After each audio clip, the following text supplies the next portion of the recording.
These Democrats have absconded from the responsibility, and I believe they have forfeited their seats in the state legislature because they're not doing the job they were elected to do. The Republicans have an 88 to 62 majority in the Texas House, and the only way we can stop this bill from passing is to prevent them from having a quorum and bringing it up. And we're happy with whatever the consequences are. I mean, we want to protect our democracy. Welcome back. Time to bring in the panel. We've got Roger Zakheim, Washington Director of the Ronald Reagan Presidential Foundation and Institute. Matt Bennett, former Deputy Assistant to the President for Intergovernmental Affairs under Bill Clinton, also co-founder of Third Way. And Fox News contributor Molly Hemingway. Thanks to all of you for being here tonight. So, Roger, in addition to what we just heard there from Governor Abbott, he posted on X just a short moment ago that he has directed the Texas Rangers to investigate fleeing House Dems for potential violations of Texas law. Any Democrat who solicited or accepted funds to break quorum may have violated bribery laws. What do you make of that? This is a drama playing out. We've actually seen this before in Texas.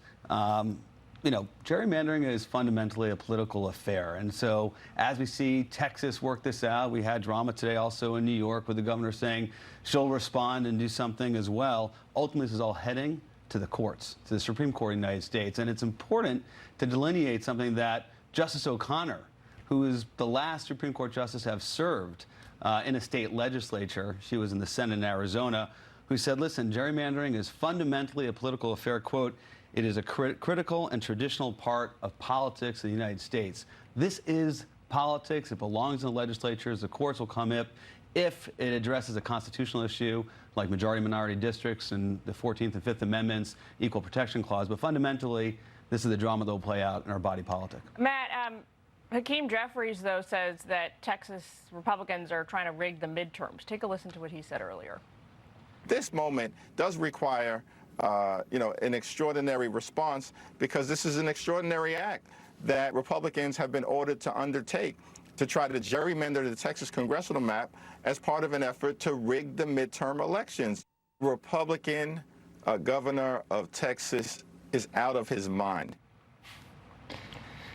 What do you say? I mean, hard for me to disagree. Look, this is obviously a political act. I think Roger's right. This is not a legal question. It's a political question.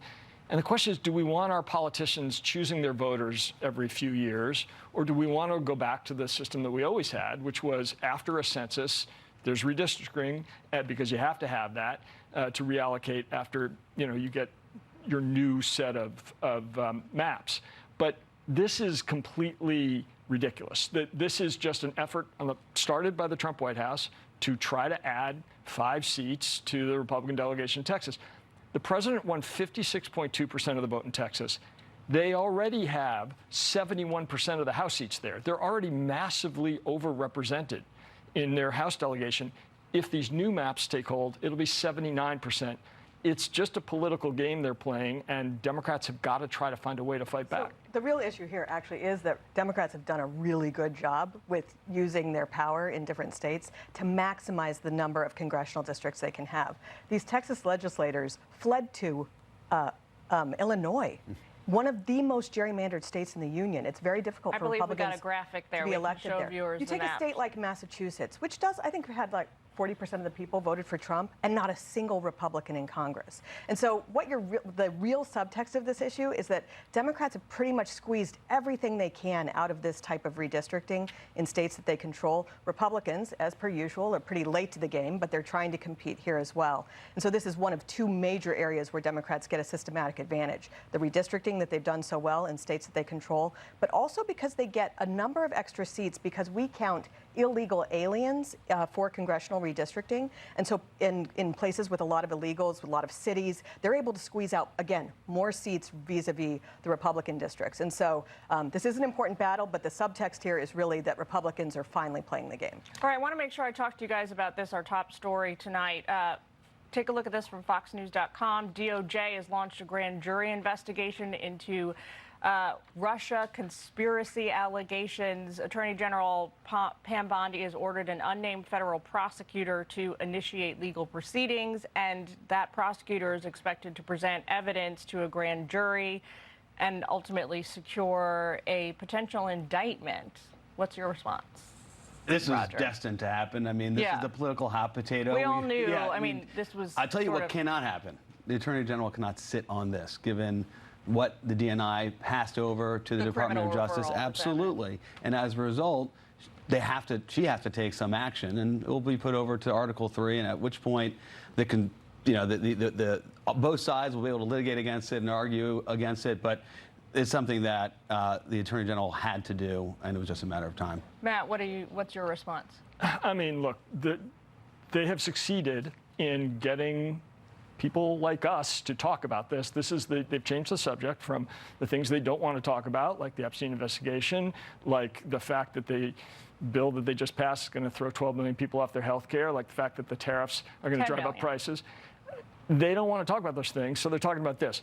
Marco Rubio, the Secretary of State and the National Security Advisor at the moment, was the chair of the Senate committee that found irrefutable evidence of Russian meddling in the 2016 elections, which was 9 years ago, an election the president won.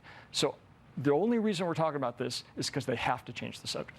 Okay, so what's really important for people to know is that in the last couple of weeks, we have had an explosive amount of information giving brand new details that weren't previously released about how the Obama chiefs and Obama conspired to hide real information, showing that, yes, Russia did what it always did, but it didn't really have any effect, and it wasn't done on behalf of a particular candidate.